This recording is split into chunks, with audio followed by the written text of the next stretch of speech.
Le socle grec, romain, juif, chrétien, musulman. C'est le socle fondamental qui définit la Méditerranée. La Méditerranée, c'est la rencontre conflictuelle et complémentaire du socle helléno-romano-judéo, helléno-romano-judéo-christiano-musulman. Il suffit de s'intéresser un peu à la philosophie du Moyen-Âge pour s'apercevoir qu'on ne peut pas penser la philosophie du Moyen-Âge ni Thomas d'Aquin sans en même temps occulter, tout en occultant Averroès par exemple, ou les penseurs arabes musulmans de cette époque. Il y a toujours eu une complémentarité, de même que les penseurs musulmans eux-mêmes ne peuvent pas se penser sans leur profond enracinement, non seulement dans la révélation coranique, mais aussi et surtout dans la philosophie grecque, dans la philosophie à la fois platonicienne, aristotélicienne et même plotinienne.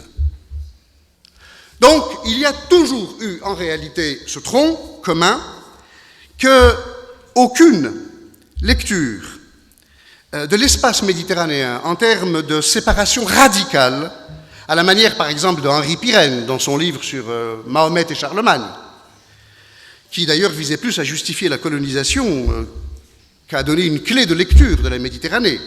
Aucune, en réalité, lecture de l'espace méditerranéen ne pourra éluder cette union fondamentale qui, d'ailleurs, n'est pas claire aux yeux et à la conscience des Méditerranéens eux-mêmes, car ils se vivent plus dans leurs différences, d'une certaine façon, que dans leur universalité.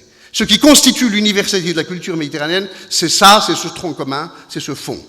Et c'est ce fond qui va servir de base au développement de la culture occidentale. Je rappelle d'ailleurs ici que la notion très utilisée aujourd'hui d'espace judéo-chrétien pour définir la culture occidentale est une notion qui est de mode, surtout depuis l'horreur nazie. Et elle n'a émergé en réalité en Europe que très récemment. Elle a émergé en fait à la fin du XIXe siècle, au début du XXe siècle. Avant le XIXe siècle, on ne parlait pas d'espace chrétien, on ne parlait pas d'espace judéo-chrétien, on parlait d'espace chrétien. Et depuis Constantin, c'est-à-dire depuis l'avènement du christianisme au début du XXe siècle, l'espace moyenâgeux européen était l'espace, disons, à la fois et même renaissant, était l'espace chrétien. Même les renaissants ne se réapproprient pas l'espace judaïque.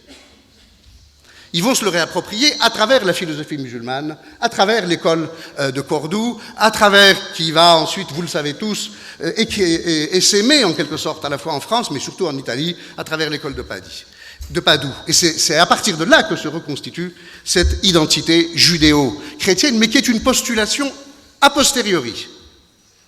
Parce que, en réalité,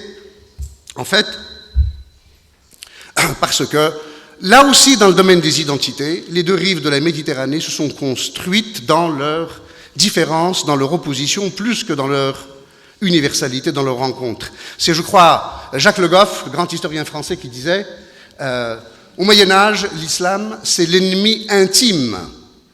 Vous voyez la contradiction de la proposition, n'est-ce pas? Il est ennemi, mais il est en même temps intime, il est dedans, il est proche.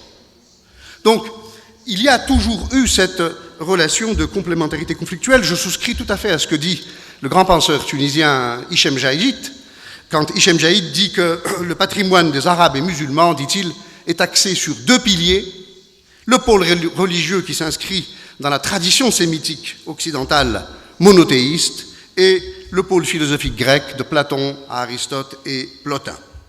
Mais l'espace, cet espace donc hellène, romain, juif, chrétien, musulman, quelles que soient les complémentarités qui le structurent, est aussi traversé par des distinctions identitaires puissantes, elles-mêmes articulées à partir de spécificités ethno-anthropologiques et de formations sociologiques différenciées. On pourrait ainsi montrer, comme l'a fait Germaine Tillon, l'a très bien fait, le socle commun des structures de parenté en Méditerranée et leur usage singulier. Vous connaissez le livre de Germaine Tillon, le harem et les cousins. La structuration de l'espace des cités en fonction des croyances en fonction des systèmes de distinction sociale, en fonction des formes de l'échange et de bien d'autres traits significatifs que vous connaissez mieux que moi. Je ne veux pas être long sur ce point, je dirais simplement que la Méditerranée est donc une terre identitaire par excellence. Et c'est pour ça que les problèmes politiques y sont tellement difficiles à résoudre. Une terre identitaire par excellence et qu'elle s'est toujours caractérisée par ce processus de différenciation culturelle des identités. La culture des singularités est la grande affaire des Méditerranéens. Elle a été au cœur des grands empires grecs, romains, musulmans. Elle a été au cœur de la formation des États-nations. Et aujourd'hui, elle est aussi au cœur des regroupements régionaux. Cette culture a toujours été tempérée, parfois contrecarrée, par un autre trait, le second trait, qui est la culture de l'échange ou des échanges. Celle-ci, vous le savez, les échanges en Méditerranée, les premiers échanges en tout cas normés, c'est-à-dire avec des normes, ont été mis en place, ont été inventés par les Phéniciens. Ils ont été reconceptualisés par les musulmans. La civilisation musulmane est d'abord et essentiellement une civilisation marchande.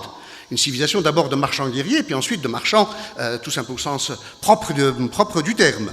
Vous savez que le chèque que vous utilisez tous les jours, le mot chèque que vous utilisez, l'invention du chèque est une invention arabe.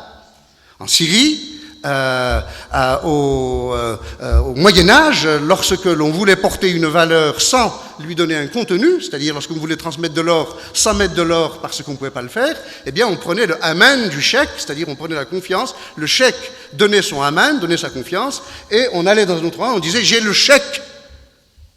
Et c'est à partir de là qu'est née cette notion de chèque qui va être reprise ensuite par les Italiens à travers la lettre de change au XVIe siècle, à travers l'invention de la lettre de change au XVIe siècle. Donc, cette culture de l'échange est très profondément enracinée et elle constitue l'axe de rencontre des différents espaces méditerranéens, l'espace maghrébin, l'espace moyen-oriental, l'espace, disons, turco-hellène, l'espace ibérique, l'espace franco-italien, tous ces espaces-là, qui sont des micro-espaces, se sont toujours rencontrés à travers ces médiations.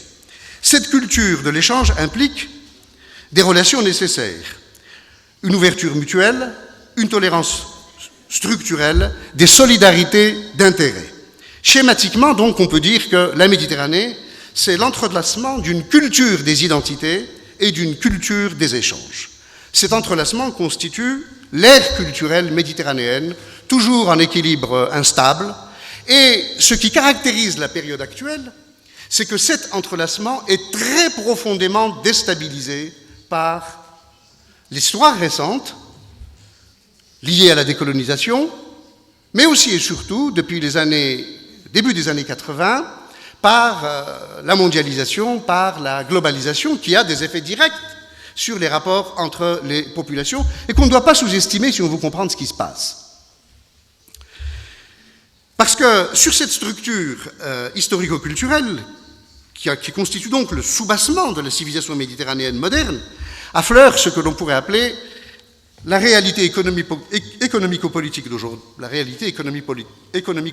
d'aujourd'hui. Cette réalité, par quoi se caractérise-t-elle? En quelques mots, brutaux, parce qu'il faut dire les choses comme elles sont, si nous voulons avancer, et parce que nous avons tous en commun la même idée de l'intérêt général.